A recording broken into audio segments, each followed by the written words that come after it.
ఓం మహాగణాధిపతయే నమః. ఓం గురుభ్యో నమః. ఓం శ్రీమాత్రే నమః.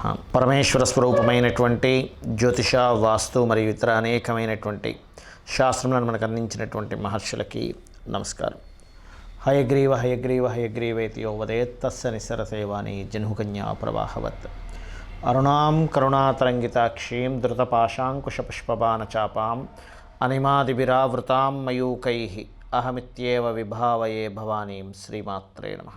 2027 6th మంత్ నుంచి ఈ జాబ్ రిలేటెడ్ సంబంధించిన విషయాల్లో అప్పటికల్లా ఆ సంవత్సరం కల్లా అంటే ఇక్కడ నుంచి సరిగ్గా 4 yearsలో ఎటువంటి మార్పులు రాబోతున్నాయి అంటే దానికి మనం ఎలా సిద్ధంగా ఉండాలి, మనకి మనమే ఓన్గా ఒకరి కింద జాబ్ చేయడం కాకుండా ఓన్గా ఏం చేసుకోగలం అనే దాని మీదే, ఓన్గా జాబ్ని ఎలా క్రియేట్ చేసుకోగలము, ఇంట్లో ఉండి ఎలా చేసుకోగలము, సొంతంగా మనం ఏం చేయగలం అనే దాని మీద మనం కాన్సన్ట్రేషన్ చేయాలి. బికాజ్ ఆఫ్ శాటర్న్ అంటే కర్మకారకుడు ఉద్యోగాన్ని కానీ వ్యాపారాన్ని కానీ ఇచ్చేటువంటి శని భగవానుడు నీచ పొందుతున్నాడు. కాబట్టి ఈ జాగ్రత్త ఖచ్చితంగా పాటించాలి అని చెప్పి నేను చెప్పడం జరిగింది. అయితే ఇక్కడ చాలామంది ఆ వీడియోస్ చేసిన తర్వాత అడగడం జరిగింది నన్ను, సార్ మరి ఈ 4 సంవత్సరాలు మేము ఎటువంటి జాగ్రత్త తీసుకోవాలి, ఏ విషయాలు జాగ్రత్తగా ఉండాలి, ఏ దేవత ఆరాధన చేసుకుంటే మాకు ఈ 4 years ఆఫ్ జర్నీలో 2027 6th మంత్ నుంచి మీకు శని నీచ స్థానంలో ఉన్నాడు కాబట్టి అప్పటికల్లా మనం సిద్ధంగా ఉండాలి, మనకు మనమే చేసుకోవడం అని అన్నారు.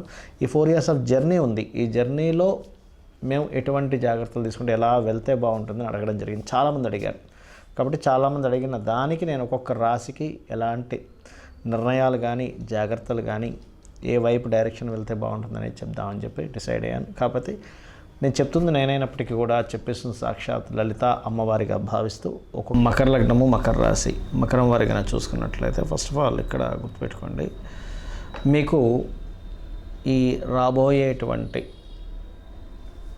1.5 yearలో శని కుంభంలో సంచరిస్తూ, చాలామంది ఏంటంటే శని కుంభంలో సంచరిస్తున్నాడు ఏమైపోతుంది ఏంటో భయపడుతూ ఉంటారంటే ఏంటంటే ఏలినాడు శని 2వ స్థానంలోకి వచ్చింది కదా, అంటే ఎండింగ్ స్టేజ్లో ఉంది కదా ఏంటో అని. కానీ ఒకటే గుర్తుపెట్టుకోండి, కేతు ఎప్పుడైతే మారుతాడో కెరియర్ పరంగా ఎస్టాబ్లిష్మెంట్ ఇస్తాడు ఫస్ట్ 1.5 year. దాని తర్వాత మీకు ఇచ్చేటువంటి విషయంలో మీనంలోకి వెళ్తాడు. మీనంలోకి వెళ్ళినప్పుడు అక్కడ కొంచెం ఏదైనా ప్రాపర్టీ రిలేటెడ్ సంబంధించిన విషయంలో ఇన్వెస్ట్మెంట్ చేసేటప్పుడు కొంత చూసుకొని ఇన్వెస్ట్మెంట్ చేయాలి, గుర్తుపెట్టుకోండి.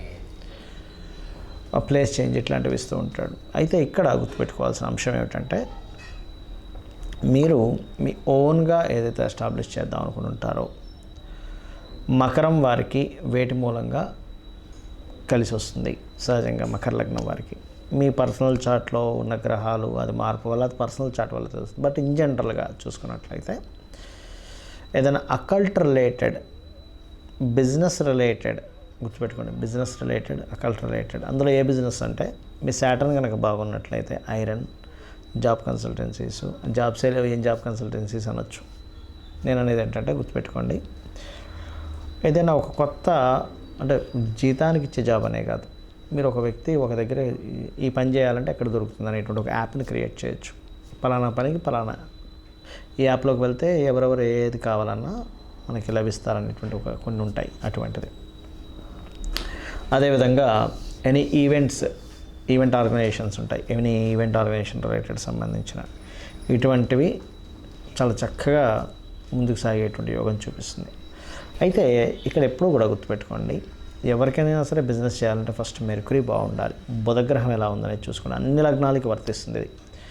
అదేవిధంగా బుధగ్రహంతో పాటు మహాదశ నడుస్తుందో కూడా చూసుకోవాలి. వీటిని కొంచెం అంటే ఇవి ఎందుకు చూసుకోవాలంటున్నానంటే మీరు వేసే స్టెప్ ఏదైతే ఉందో లాస్ అవ్వకుండా, ఇబ్బంది పడకుండా చిన్న చిన్న పరిహార మార్గాలతో జస్ట్ ఆ గ్రహం దగ్గర దీపారాధన చేయడము, లేనట్లయితే స్తోత్రాలు చదువుకోవడము, వీటి ద్వారా మీరు చక్కగా సక్సెస్ అవ్వగలుగుతారు. ఇక మరొక విషయం ఏంటంటే ఇక్కడ చూసుకున్నట్లయితే ఈ యొక్క రాశి వారికి జాబు, కన్సల్టెన్సీ, అదేవిధంగా సంతానం సంబంధించిన విషయం వీటిల్లో బాగుంటుందని చెప్పాను నేను మీకు.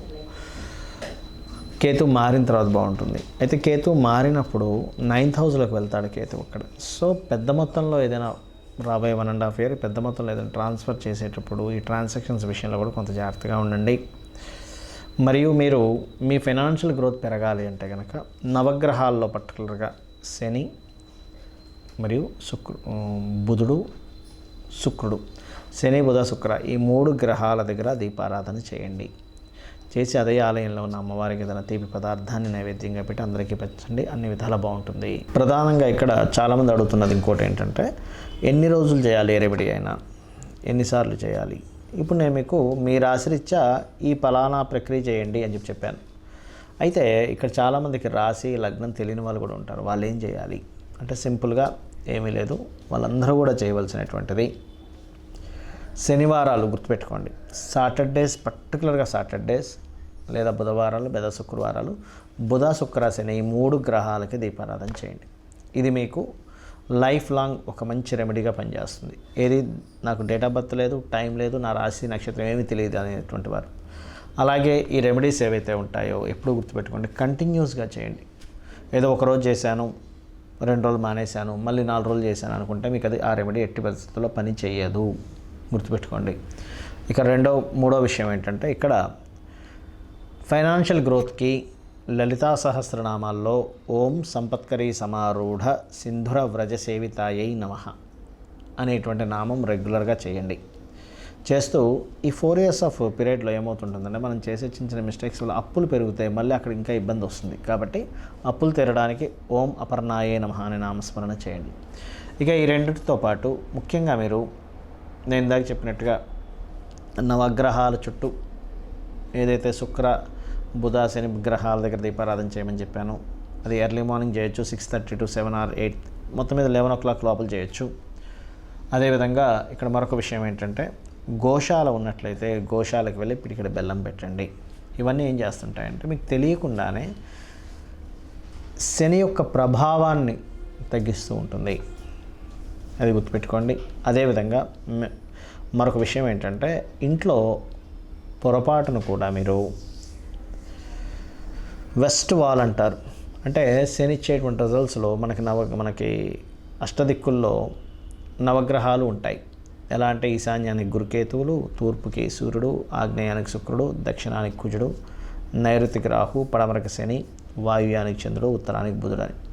శని స్థానం మనం ఇక్కడ ఏమని చెప్పుకున్నాము, పడమర స్థానం.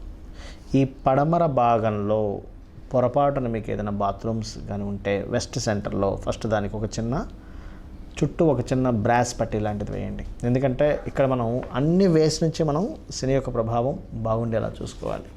అలాగే రెండవ విషయం ఏంటంటే, మీరు లైఫ్లో గెయిన్స్ అండ్ ప్రాఫిట్స్ బాగా రావాలి మీ లైఫ్లో. ఎందుకంటే ఈ 4 years ఆఫ్ పీరియడ్లో మీరు మీకంటూ సొంత ప్రపంచాన్ని సొంతంగా క్రియేట్ చేసుకోబోతున్నారు, మీ ఓన్ వరల్డ్, ఎవరి మీద ఆధారపడకుండా. కాబట్టి ఏంటంటే ఇది క్రియేట్ చేసుకోవాలంటే ఫస్ట్ మీరు బెనిఫిట్ జోన్స్లో ఉండాలి ఎప్పుడు ఇంట్లో.